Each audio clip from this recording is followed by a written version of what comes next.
Актриса Ырыс Жомартова көз жұмды. Белгілі актриса режиссер Ырыс Жомартова 60 жаш құрағында дүйіне салды. Малымат қалайғы актриса ақырқы күндері Москвада дарыланып жатқан терең қайғыру менен жақындарына көңіл айтты. Жен қысқара көнең жоқ па? Жоқ эле. Ушунда айылдык кебетең менен кантип барам мен сени менен? Дагы эмне болуп кетти көңүр?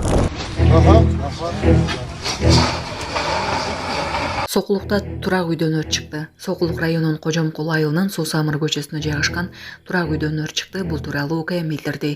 Билдирүүгө ылайык өрт саат 25:52 чектөөгө алынып, учурда толук өчүрүү иши жүрүүдө. Өрт өчүрүүгө жалпы 3 көчүрмөн эсеп тартылган. Алдын ала маалыматтар боюнча кырсыктан жабыркагандар жок. Жана башка жаңылыктар түрмөгү видеого лайк басып, Манас ТВ каналга катталып, акыркы жаңылыктардан кабардар болуп туруңуз.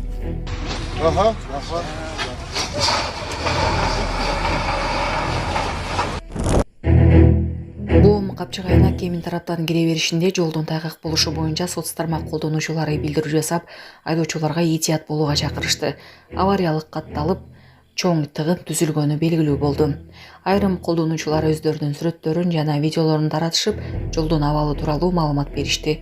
Боомго кирүү абдан кыйын, жол тайгак, айдоочулар этият болугула деген өңүттөгү билдирүүлөр көп кездешүүдө. Колдонуучулар жолдо жүргөндөргө тез арада кырдаалды түшүнүүгө жардам берүү максатында активдүү маалымат бөлүшүүдө. Булак Бия Кежи.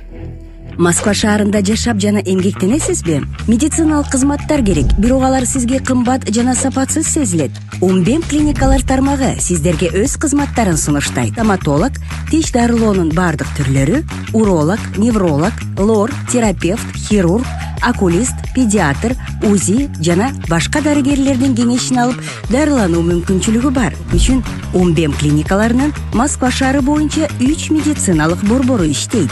Өзүңүзгө ыңгайлуу даректи тандап медициналык кызмат алсаңыз болот. Ушул ай ичи бизге келип төмөндөгү кызматтарга арзандатуу менен медициналык кызмат алыңыздар. Ден соолугуңузга кам көрүүнү эртеңкиге калтырбаңыз. Умбем клиник Москва. Украинада согушуп келген баласы өз энесин өлгүчө жанчып салган. Аялдын денесинде соо жери калган эмес. Орусиянын Магадан облусунун Сокул кыштагынан болгон Алексей Клушин өз ыктыяры менен атайын аскер операциясына кеткен. Ал жарадар болуп жаңы жылдын алдында үйүнө кайтып келген. 23 февралда Клушин өзүнүн 61 жаштагы энеси Людмиланы жерге жыгып, катуу сабап салган. Аялдын денесине соо жери калган эмес, жүзү таптакыр, таанылгыс болуп калган. Үй бүлөнүн тааныштарынын айтымында, энеси уулунун келишин чоң кубаныч менен күтүп жүргөн, бирок анын кайтып келиши трагедия менен аяктады.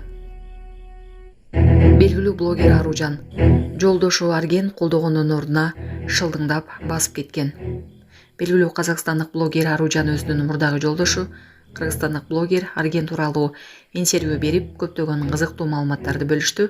Ал келин болуп келгенде уялып, үйдөн тамак ичпей, салмагы 61 килограммдан 56 килограммга түшүп кеткенин айтып, өзүнүн психологиялык кыйынчылыктарын да белгиледи.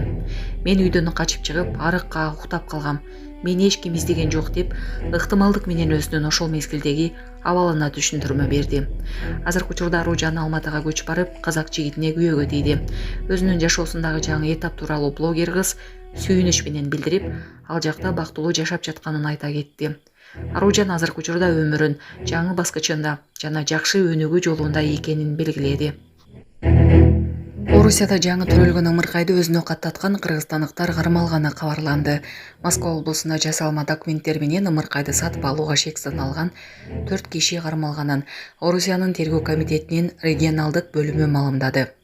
Тергөөнүн версиясы боюнча жыл башында жубайлар ымыркай сатып алууну чечип, сатуучуну издеп баштаган. Кийин алар төрөгөндөн кийин баласын берүүгө макул болгон аял менен таанышкан.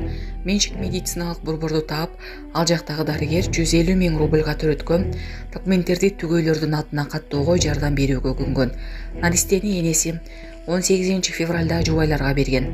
Алар болсо картасына акча которгон деп билдирди мекеме. Осторожно Москва телеграм каналы баланы сатып алгандар Кыргызстандын жараны. Ал эми төрөгөн аял түркмөн жараны экенин жазды. Тергөө комитети ал Орусияда мыйзамсыз жүргөнүн кошумчалады. Видеодо аялдардын бири ымыркайдын энеси баладан баш тарткысы келгенин айтып берди. Күйөөсү алар наристе үчүн 10 000 рубль которушканын айтты. Булак Азаттык.